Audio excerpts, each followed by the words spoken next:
Okay जी। So next topic जो है वो हम कुछ डीसी ब्रिजेस को कंटिन्यू करेंगे। हमने लास्ट क्लास के अंदर व्हीटस्टोन ब्रिज को पढ़ा था और हमने कहा था कि जी उसके अंदर हमारे पास कितने टाइप के एरर्स होते हैं।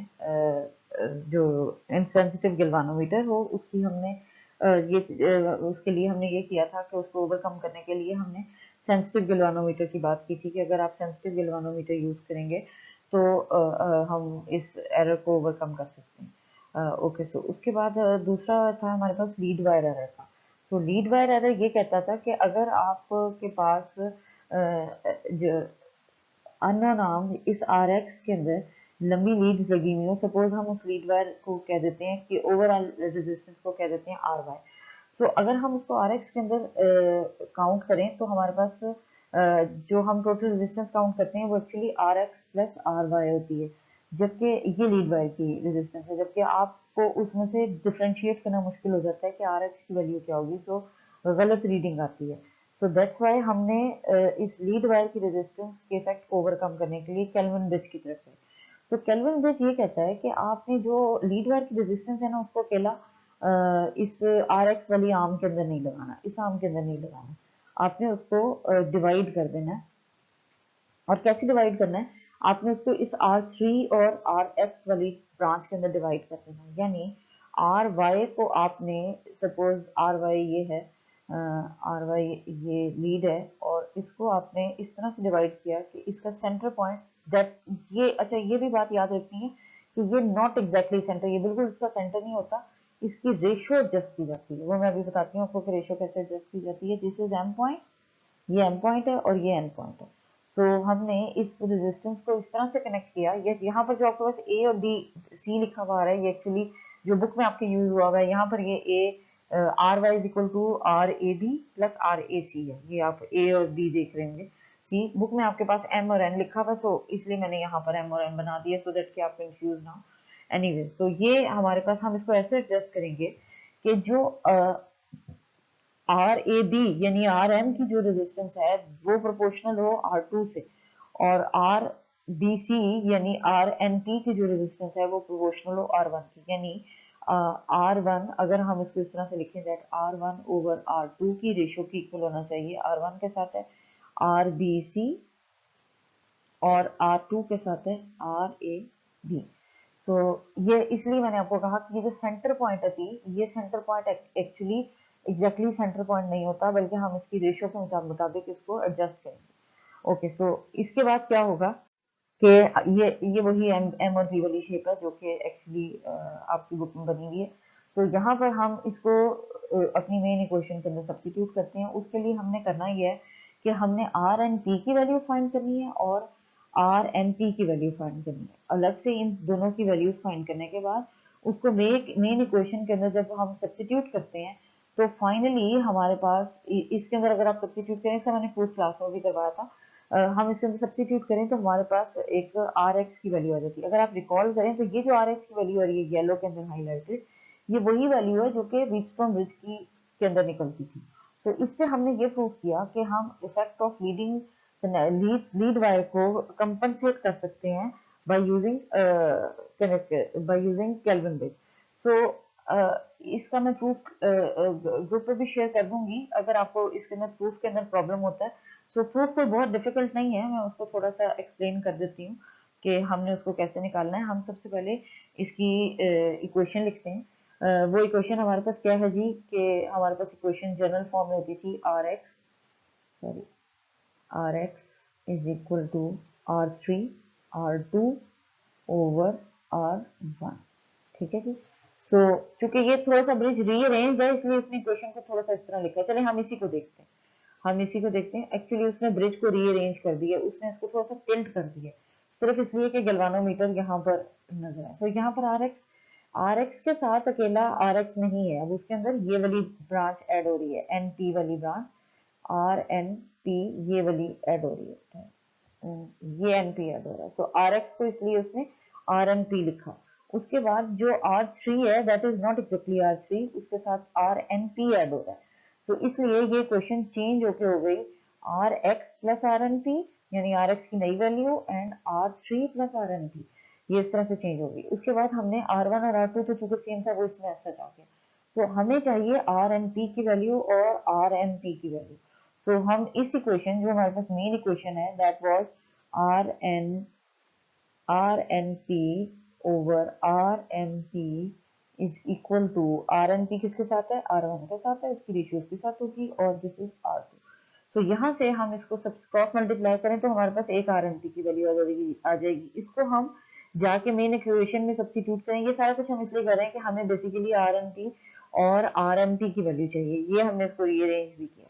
ठीक है, सो इसके अंदर पुट करते हुए फाइनली हम इस इक्वेशन तक पहुंचते हैं जिसके अंदर हमारे पास आर एन पी और इसकी वैल्यू को सब्स्टिट्यूट करने के बाद ये क्वेश्चन आ जाती है। सो इसका बुक में भी प्रूव हुआ है, अगर आप इसको वहां से सॉल्व करेंगे तो आपको इजीली ये हो जाएगा। उसके बाद जी हमारे पास प्रॉब्लम आता है मेजरमेंट ऑफ हाई रेजिस्टेंस में।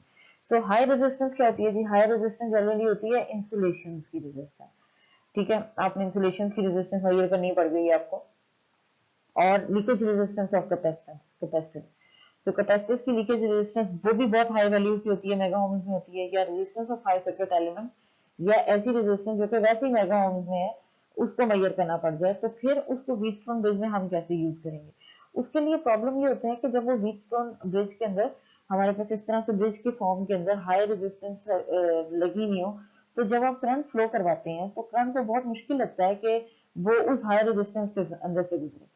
और ये जनरली हमारे पास हाई रेजिस्टिव सर्किट्स के अंदर होता है कि आपके पास करंट उसमें से गुजरने के बजाय स्ट्रे पाथ्स के ऊपर मूव करना शुरू कर देता है, यानी वो और इजी पाथ्स ढूंढता है कि उसको इस हाई रेजिस्टेंस पाथ से गुजरने के बजाय स्ट्रे पाथ से गुजरना पसंद करेगा। इस तरह के करंट को हम लीकेज करंट कहते हैं। ये लीकेज करंट होता है और इस करंट की वजह से एरर्स आते हैं और समटाइम्स ये एरर बढ़ जाते हैं, डिपेंड करता है कि आपके पास ह्यूमिडिटी लेवल और अदर फैक्टर्स, एनवायरमेंटल फैक्टर्स क्या है। सो ये अनप्रेडिक्टेबल है, हम इसको कभी भी प्रिडिक्ट नहीं कर सकते। सपोज हमने यहाँ टाइम ए इसको प्रिडिक्ट किया तो टाइम बी पे ये डिफरेंट होंगे। उसके अलावा हमारे पास स्ट्रे चार्जेस होते हैं जो कि इलेक्ट्रोस्टैटिक इफेक्ट की वजह से अपीयर हो सकते हैं, वो भी मेजरमेंट के अंदर एरर्स ला सकते हैं। ठीक है जी, सो इन सारे को ओवरकम करने के लिए हम गार्ड वायर यूज करते हैं या गार्ड सर्किट यूज करते हैं हाई रेजिस्टेंस के केस के अंदर। सो गार्ड वायर बेसिकली क्या होगा, उसने इसको एक्सप्लेन किया है कुछ सर्किट के अंदर, एग्जाम्पल के अंदर। यहाँ पर अगर आप गौर से देखें तो ये फर्स्ट सर्किट है, this is without guard circuit, इसमें कोई गार्ड वायर नहीं लगी हुई। इसके अंदर अगर आप देखें तो ये बेसिकली एक ऐसा सर्किट है जिसके अंदर ये रेजिस्टेंस है अननोन। ठीक है जी, इस अननोन रेजिस्टेंस के क्रॉस उसको उसने इसकी रेजिस्टेंस को मेजर करना था। और कैसे मेजर करना है, उसने एक वोल्ट मीटर लगा दिया और एक एमीटर लगा दिया। So simply R is equal to V by I करके उसने इसकी रेजिस्टेंस निकाली थी। हम बहुत दफा इस तरह के मेथड यूज करके अननोन रेजिस्टेंसेस को कैलकुलेट कर सकते हैं।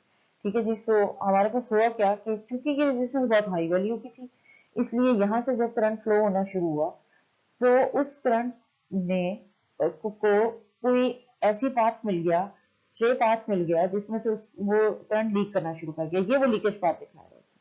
ठीक है, करंट यहाँ से फ्लो करना शुरू हो गया, ये लीकेज करंट है। सो बेसिकली हुआ क्या कि आपने ये ज्यूम किया कि माइक्रो आपका जो एमीटर है वो कौन सा करंट मेजर कर रहा है, वो I R plus I L यानी लीकेज करंट भी कर रहा है। डेफिनेटली इसमें से तो मेन करंट गुजरा है ना, ये आई टोटल करंट गुजरा है, ये आई टोटल करंट गुजरा है। लेकिन हुआ ये था कि यहाँ से सिर्फ आई आर गुजर रहा था और यहाँ आई एल तो लीकेज तो यहाँ चला गया, जबकि आपने जब मेजरमेंट की तो उसमें आपने टोटल करंट ये दोनों लिए।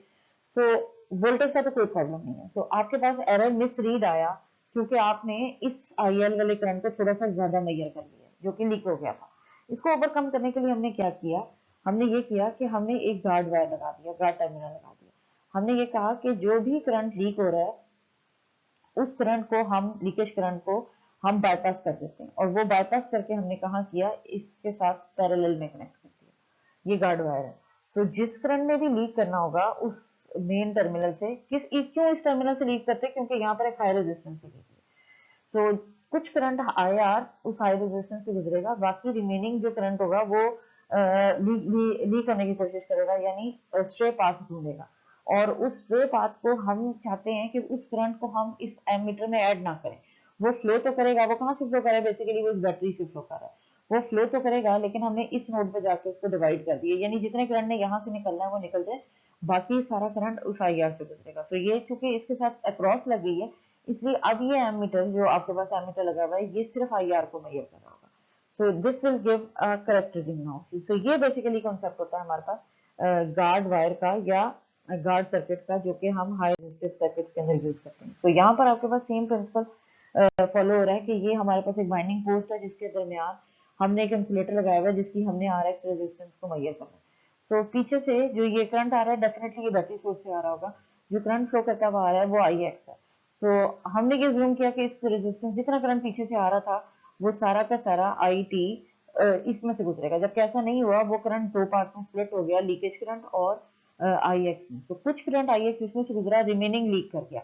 वो लीकेज करंट कहीं भी जा सकता है, वो लीकेज करंट इस चेसिस बॉडी में भी जा सकता है, इस बाइंडिंग पोस्ट के क्रॉस भी जा सकता है, कहीं भी जा सकता है।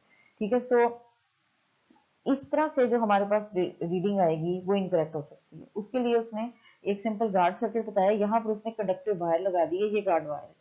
और ये क्या करती है, क्योंकि ये एक कंडक्टिव वायर है, इसकी रेजिस्टेंस बहुत कम होती है, तो इसको उसने बाइंडिंग पोस्ट के बिल्कुल साथ लगा दिया। ये करेगी क्या कि जितना भी स्ट्रे करंट यहाँ पर फिर रहा होगा उस सारे को कलेक्ट करेगी और उस सारे को कलेक्ट करके उसको रिटर्न टू बैटरी कर देगी। यानी उसका पाथ जो कि आपके पास यहाँ स्ट्रे करंट घूम रहा था उसको उसने रिटर्न कर दिया। सो बैटरी से जो करंट आ रहा होगा that will be IR plus IL, वो प्रीवियसली भी यही आ रहा था। ठीक है जी, सो ये हमारे पास टेक्निक है गार्ड सर्किट की फॉर हाई रेजिस्टिव नेटवर्क्स। ठीक है जी, सो ये उसको मजीद उसने एक्सप्लेन किया कि गार्ड टर्मिनल है कि जो भी लीकेज करंट होता है उसको वो बाईपास करके दोबारा बैटरी की तरफ ले जाता है। ये कंसेप्ट हमने अभी प्रीवियसली भी एक्सप्लेन किया।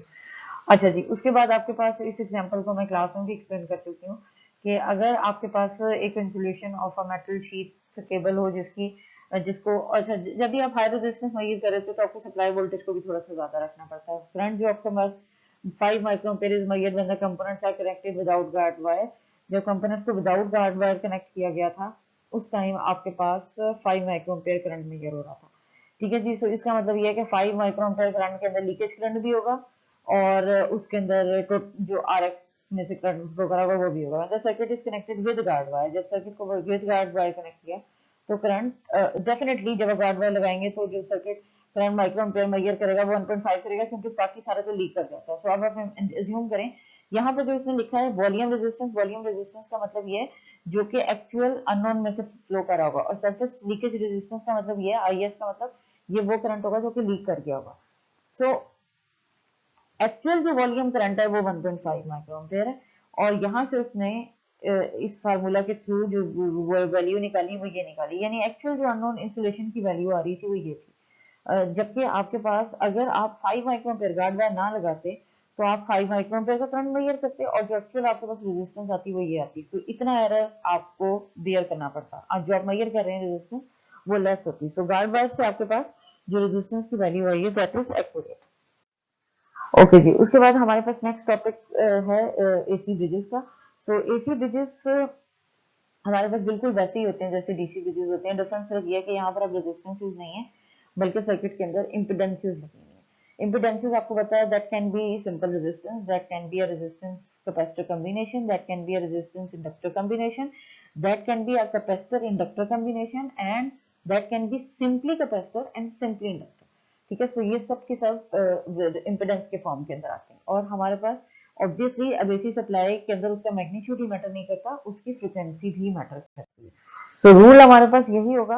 अगेन इसने यहाँ पर नल डिटेक्टर को एक्सप्लेन किया हुआ कि आपके पास नल डिटेक्टर किस तरह का होना चाहिए, फ्रिक्वेंसी कितनी रेंज की होनी चाहिए, आपने ऑसिलेटर यूज करना है, क्या करना है, ये थ्योरेटिकल डिटेल है, इसको आप पढ़ लीजिएगा। सो यहाँ पर आपके पास अगेन रूल वही है कि आपने इसके अंदर बैलेंस कंडीशन निकाली, आपने कहा जी ये EA और EC का को आपस में जब आप एक दूसरे के इक्वल करेंगे तो हमारे पास जो फाइनली रेशियो इक्वल आती है, एग्जैक्टली वही रेशियो है जो कि व्हीटस्टोन ब्रिज के नहीं निकली थी। ये कहता है कि आपके पास ऑपोजिट आर्म्स, अगेन आपको याद रखना है कि opposite arms Z1 into Z4 multiplied by Z2 into Z3। सो किसी भी दुनिया के AC ब्रिज को अगर आप उठाएंगे तो उसके अंदर ये कंडीशन आपको इम्प्लीमेंट करनी पड़ेगी, यानी Z1 into Z4 opposite arm, Z1 into Z4 and Z2 into Z3। so opposite arms का क्रॉस प्रोडक्ट आपके पास इसके इक्वल होगा। लेकिन एट द सेम टाइम हमें ये पता है कि हमारे पास जो इम्पिडेंसेस होती हैं वो कॉम्प्लेक्स फॉर्म में होती हैं, यानी उनमें कुछ पोर्शन मैग्नीट्यूड का होता है और रिमेनिंग पोर्शन एंगल्स का होता है। ठीक है, तो हम इस कॉन्सेप्ट को इग्नोर नहीं कर सकते, तो हम कहते हैं कि मैग्नीट्यूड कंडीशन को अलग कर लेते हैं और एंगल कंडीशन को अलग कर लेते हैं। दो वेक्टर जब आपस में मल्टीप्लाई हो रहे होते हैं तो हमें पता है उनके एंगल्स ऐड हो रहे होते हैं। सो मैग्नीट्यूड कंडीशन ये कहती है कि ऑपोजिट आर्म्स के मैग्नीट्यूड को आपस में मल्टीप्लाई कर लो, और एंगल कंडीशन ये कहती है कि theta 1 plus theta 4, theta 1 opposite arm का जो इम्पेडेंस है उसका एंगल और थीटा 4 का एंगल, और इन ऑपोजिट आर्म्स के एंगल्स को आपस में ऐड कर देंगे तो हमारे पास फेस कंडीशन या एंगल कंडीशन निकल आएगी। So for an AC bridge to be in balance condition, हमने इन दो को हर हाल में फुलफिल करना है। ठीक है जी, इन दो को हर हाल में फुलफिल करना है। तो यहाँ पर हमें एक एग्जांपल दी हुई है उसमें। तो ये एग्जांपल मैंने क्लास में भी डिस्कस की थी। यहाँ पर हमारे पास Z1 Z2 इनकी वैल्यूज दी हुई है, सो हमने मैग्नीट्यूड कंडीशन को फुलफिल किया और सिर्फ इनके मैग्नीट्यूड ले लिए, 100 ले लिया, 400 ले लिया, 350 ले लिया। सो यहाँ पर इस टाइम ये जो मैंने हमारे पास इम्पिडेंसेस मेंशन हुई है ये पोलर फॉर्म में। सो पोलर फॉर्म को हम वहाँ यूज करते हैं जब हमने किसी भी चीज को मल्टीप्लाई या डिवाइड करना होता है, और अगर आपको सब्ट्रैक्ट ऐड या सब्ट्रैक्ट करना पड़ जाए तो हम रेक्टेंगुलर फॉर्म में जाते हैं। सो हमने इनके मैग्नीट्यूड लेके मल्टीप्लाई कर लिया और उसके बाद इनके एंगल्स को ऐड कर लिया, तो फाइनली हमारे पास ये इम्पिडेंस आती है। सो यहाँ पर हमें ये पता लग रहा है कि अगर आपके पास ये माइनस का एंगल आ रहा हो तो इसका मतलब है कि आपके पास, अगर ये -90 होता तो आप कहते हैं ये एक प्योर कैपेसिटेंस है, अगर ये +90 होता तो आप कहते हैं कि ये एक प्योर इंडक्टेंस है। और अब चूंकि ये लाई कर रही है बिटवीन 0 to 90 डिग्री, तो इसका मतलब ये है कि इन बिटवीन जब भी आपके पास कोई एंगल आएगा तो that will be a resistive and plus capacitive circuit, circuit जिसके अंदर कॉम्बिनेशन में सर्किट रेजिस्टर और कैपेसिटर के कॉम्बिनेशन में सर्किट यूज हुआ होगा, लेकिन माइनस साइन शोज दैट कि ये इम्पिडेंस कैपेसिटिव फॉर्म में होगी। सो ये एक और एग्जांपल दी हुई है उसमें, सो इस एग्जांपल को भी आप लोग देख लीजिएगा।